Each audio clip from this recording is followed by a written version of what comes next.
It is late at night, and we are off the grid. And while both of those things are true, I cannot vouch for the rest of the world. This should be an interesting one. I got some thoughts today based on yesterday and rolling into the weekend.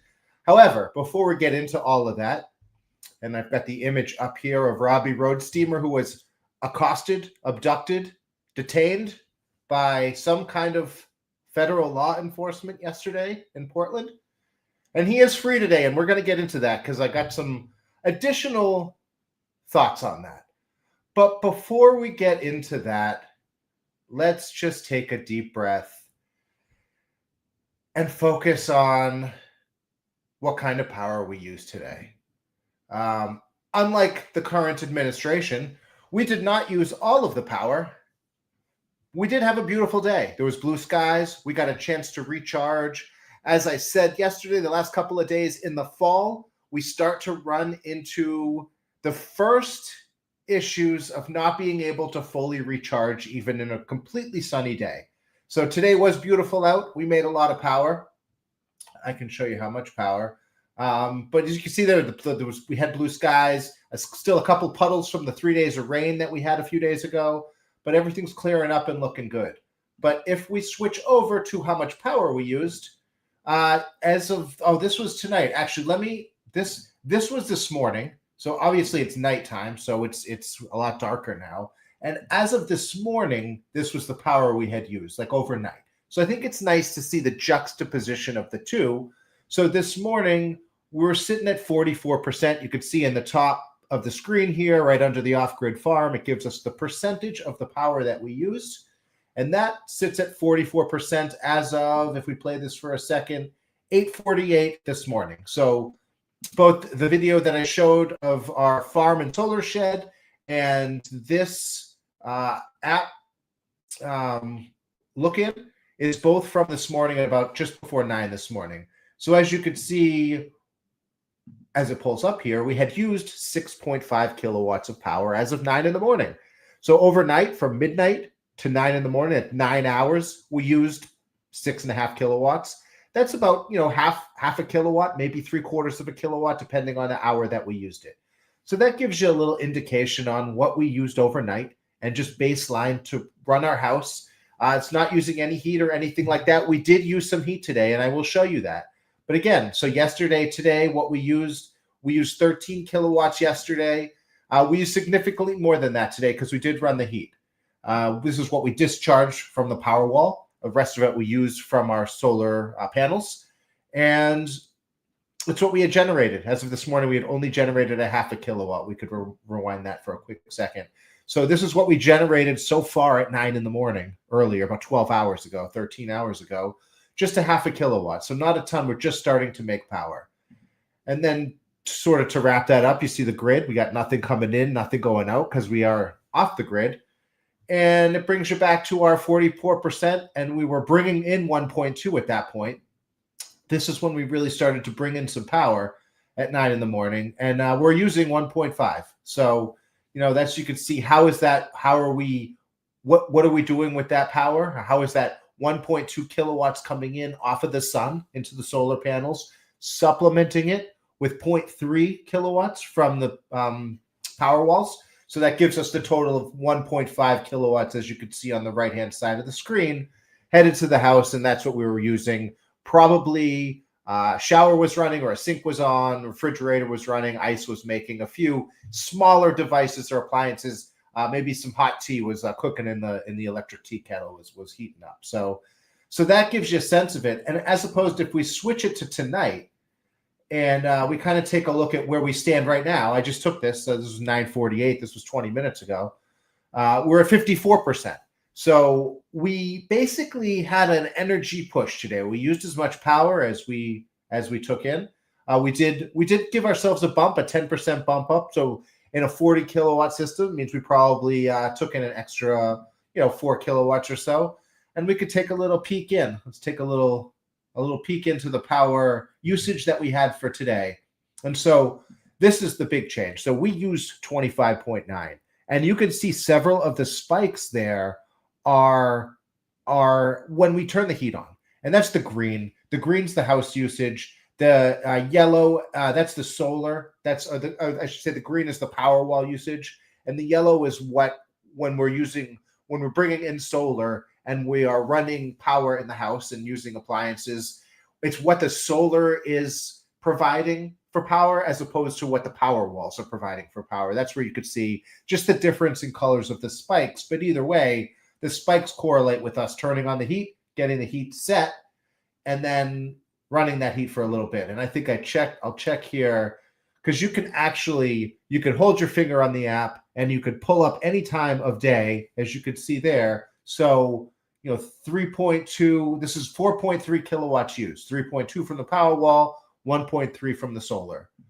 And as you can see in each spike, and that was getting it warmed up. And then each spike is, 2.5, 3.1, 2.5. That's sort of where the heat kicks back on to maintain. And that gives us the 25.7. So we'll probably be close to 30. So in reality, in the summertime, we probably average 13 to 16 kilowatts a day. And in the wintertime, we probably average more like that 25 to 30. And we could even spike it more if we've got some nice days we really want to run the heat. But that's why at a certain point in a few days, we will switch over to using our wood-burning stove. And that heats our house. It heats our 2,400 square feet, heats it really well. We keep everything from 68 to 72 degrees when we're just heating with the wood. And that's super cozy for us. But that gives us a snapshot into what today looked like. It was a beautiful day up here in New England. It's starting to get a little chillier out, but it's really great. So that was how much energy we used today, which is kind of nice to see. It's nice to see the change of seasons, and it really does make a difference. It does make a difference. Where did I have? So, I thought I had did I not pull this up? I probably didn't even pull this up. I had this is what made me happy today. Oh yeah, I did. Here it is. This is what made me happy today, but I don't know. Oh, because it's a pop-up. It's when the pop-ups come up, I lose my train of thought and things stop making sense. But here we go. So let me pull this guy up. This made me happy today. Creative use of sustainable power and off-grid power. It does make me happy. I just want to run through this quick article. This was on courtesy of Clean Technica. A lot of great sustainable news, articles, information. Solar power canopy over water canal now generating electricity. This is cool because it does two things at once. It produces power and it prevents the evaporation of this canal water, which is desperately needed now more than ever. A solar power canopy situated over an irrigation canal near Turlock, California, is generating enough electricity to power several thousand homes. There are actually two solar canopies operating now, and they both are part of a pilot study project called Project Nexus. We're very excited. So the narrow span and also the wide span locations, there's two sites. They're both commissioned and they're both producing power, and power are going into the electric grid. And our customers are receiving the benefits of these projects, says Josh Weimer, who works at Turlock Irrigation District. This makes a lot of sense. Do we dare run this video and see? From the air, you could mistake it for the world's largest beach umbrella. It does look like, I expected it to be a little bit bigger. Is that just me? Or did I expect this to be a little bit bigger? To power thousands of homes? No, I mean, it is big, believe me. Is not only shading the water flowing underneath it, it's also producing enough clean electricity to power several thousand homes. Josh Weimer, how many panels is irrigation that? District, which operates you think he's going to say how many? How long? He says the structure is one of two solar canopies with slightly different designs now up and running. This is cool, though. This is cool, and this is. I think this is a great pilot project. I think this really going into the electric grid, and our customers are receiving the benefits of these projects. Designers believe the concept of covering California's massive system of canals and aqueducts could extend the reach of solar power across the state. It's a win-win without sacrificing valuable land. And since high voltage power lines often run along the same state or county owned right of Oh, way, that's a great it point could be too. cheaper and easier to link the Let's see. Can we count up 1, 2, 3, 4, 5, 6, 7, 8, 9? Let's give it the benefit of the doubt and call it 10 per section. 1, 2, 3, 4, 5, 6, 7, 8, 9, 10, 11, 12, 13, 14, 15, 16, 17, 18, 19, 20. So let's call that 200, 400, 800, 1600. I'm going to call that 1600 panels. Oh, I could do some quick math. Let's run this out. I'm going to do some quick math while this to the runs grid. out. These sites were specifically chosen because of where we could interconnect into our local electric grid. And so far the project has been working well. Jordan Harris is the co-founder of Bay Area-based Solar Aquagrid, which developed the concept. He says the designers expected that the canopies would reduce evaporation and ultimately save water. But it appears that same cooling effect has other advantages as well. Yeah. Solar There's panels thousands of over houses. I think water so. are actually more productive than they would be on an adjacent piece of land because photovoltaic panels have a thermal threshold. As they get hotter, they start losing productivity. He envisions expanding the canopy concept. This is pretty cool. And honestly, I was a little bit of a doubter just looking at this from an initial concept standpoint and seeing it didn't look as substantial. I think just because the scale of it was hard to gauge on that wide angle shot of just the whole canopy. But if that's 1600 solar panels producing, I'd say at minimum 225 watts per panel, they could probably be spending more money and be getting more panels than that. So it's 1200 panels times, let's say 225 watts per panel. So that's 270,000 watts, kilowatts total that they would be producing per day on a perfectly sunny day. Obviously, these are ideal conditions, but it's California. They're going to have more ideal conditions than other areas and regions are. So divide that by what's the average usage there. With air conditioning, is it 30? Is it 25? Is it 40? I'd have to look it up, but let's call it 30. Let's bump it up slightly more than the national average, and we'll call it 30. So that would be 9,000 houses a day. That would be 9,000 houses could be powered by this solar setup on a perfect day. Obviously, those are ideal conditions, but let's say thousands. I'm going to buy into that, and that's surprising to me. And that just goes to show you how ingenuity and just pragmatic planning could help both conserve our resources and produce sustainable power to bring us into the future of running what's inevitably going to continue to be more power. We are charging more devices. We are running more power. We have electric vehicles. And aside from that, we have these data centers now. And this is another conversation for another day, but data centers use so much power, way more power than even I realize. And I know that they use a ridiculous amount of power, but I digress. Except to major aqueducts, which run for thousands of miles through the Central Valley, considered one of the largest water-moving systems of its kind in the world. And he says That's the cool. idea is now capturing That's a big international waterway. interest as well. Met with people in Vietnam and Brazil, even had a delegation from the Ukraine. Makes sense. So there's canals it's a global everywhere, water opportunity. everywhere. And a clean energy innovation being advanced here in California. Super cool. I like that. Was there anything else we missed? 4,000 miles of irrigation canals lose 63 billion gallons of water each year to evaporation. Yeah, this is sensible to me. So that made me happy. Let's go back to the overall shot of how that. Oh, this one didn't even have how it. Yeah, there we go. That's how it looked. We go back to. This made me happy. This is super cool. This is smart. This is what happens when we all come together. It produces jobs, produces clean power. This is really sensible. It's the way to go. On the other side, this made me happy. I always forget to switch how much energy we use, but it relates to how much energy we use. But this did make me happy. On the flip side of things, we're going to switch to food for thought. And food for thought, boy, man, there's a lot here. But let's just say hot peppers. What's the hottest pepper in the world? Just because I kind of feel like hot peppers and pepper spray and these things might be related. I don't know. But I was just curious, before the early 1990s, there were only 2 peppers which had been measured above 350,000 Scotch bonnet units, Scoville units. What's HSU? HSU.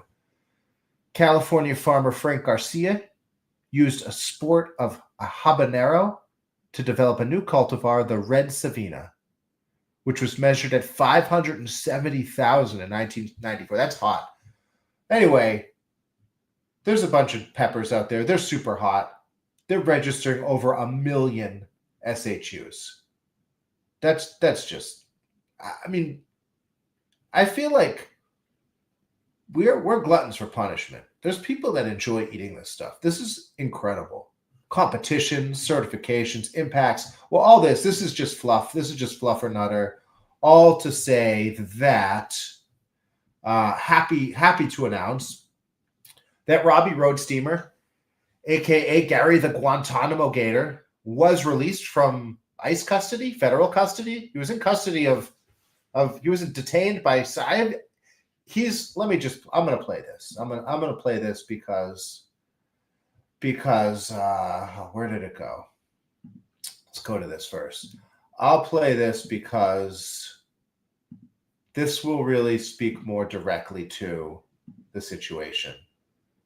Let's see. Can I make that bigger? Yeah. Let's go. Let's hear it from you, brother. Hey, it's Gary the Guantanamo Gator. I am out of the ICE holding cell, and I'm in an undisclosed location so they don't bring me back. I'm on a watch list. Not wearing the giraffe outfit because it's covered with pepper ball shots. Snipers were shooting at me from the roof of the Portland, Oregon HQ ICE headquarters. Crazy. I'm going to sue them. My eyes still burn. My throat still burns. I can't even remove the clothes from the backpack because it makes everybody cough and wheeze. Needless to say, I'm out. Thank you for all your support and love. I'm going to be out there protesting, romanticizing the scene by wearing ridiculous animal outfits. It's like judo. We reverse the energies back onto MAGA, their absurdism. Hey, it's Gary the Guantanamo. Keep reversing that energy, Gary. It's really important what you're doing. It's comedy. It's free speech. It's like you said. It's energetic jujitsu, and it's taking a lot of negativity and a lot of negative energy, and it's reshaping it into something that feels galvanizing and positive and joyful. And I think in so many ways, that is a great way to dice up some hot peppers and to make it into a meal. However, I will say this. This is one thing that I noticed, and I'm one way or another, I don't know, I'm not making any judgment here. I'm just making an observation here. So I'm just thinking out loud. So I had taken a screenshot. This is from when Robbie was getting accosted by the federales. And I noticed here on the arm patch of this particular soldier, I'm not quite sure what they are because it's hard to say. But when you zoom in, it looks a lot like Texas, the state of Texas, and some kind of a patch. And I was just under the impression, and again, that's just my first impression. I don't know what it is. It could just be a thing of camaraderie. I don't know why a police officer dressed in militarized gear, looking like he was coming out of the Black Ops video game, would be wearing a patch from Texas if he was from Oregon. But maybe it's possible. Maybe that's not Texas. Maybe I'm just not seeing things particularly well. I will say this, however. I looked up, is the Texas National Guard in Portland? Because honestly, genuinely, the news changes so often right now that it is really hard to know. And so what I've basically distilled, and again, my information could be wrong, I am just observing. And so in my observation, I see Trump attempts the deployment on October 5th. So what was that, 11 days ago, 2025. After a judge blocked the deployment of Oregon's own National Guard, the Trump administration began sending federalized troops from California and Texas to Portland. The deployment was intended to respond to protests, clearly of a gator, an inflatable frog, an inflatable shark, and several other inflatable rainbow peacocks et al. The deployment was intended to respond to protests near a federal immigration and customs enforcement building. That's what I think that particular officer was. Late on October 5th, a federal judge issued a broader restraining order blocking the federal government from relocating National Guard members to Oregon from any state. Case on appeal. The Trump administration has appealed the ruling to the Ninth Circuit Court of Appeals. In the meantime, the court has ruled that the troops from other states can remain federalized, but cannot be deployed in Portland. Can remain federalized, but cannot be deployed in Portland. Federal presence still blocked. On October 15th, which is otherwise known as yesterday, the federal judge extended the restraining order, ensuring that no National Guard troops from any state can be deployed to Portland while the appeals court considers the case. Texas Guard sent to Austin on October 16th, also known as today, Texas Governor Greg Abbott, thanks, Greg, instead deployed the Texas National Guard and Department of Public Safety to Austin ahead of a planned protest. So that's what this has to be. This has to be, but that's today. And Robbie Roadsteamer, a.k.a. Gary the Guantanamo Gator, was arrested yesterday singing his songs. Singing his songs, literally, or making humor, or also known as exercising First Amendment free speech. So it's just curious to me. I don't know. I had seen this, and I had zoomed in on this, and it just looked suspicious to me. What can I say? But, I should probably, stay off of any of the hot and spicy stuff. And I should just probably stay back on the off-grid farm where, generally speaking, is nice and quiet, unless there's a cow uprising or the horses are getting a little crazy. And then,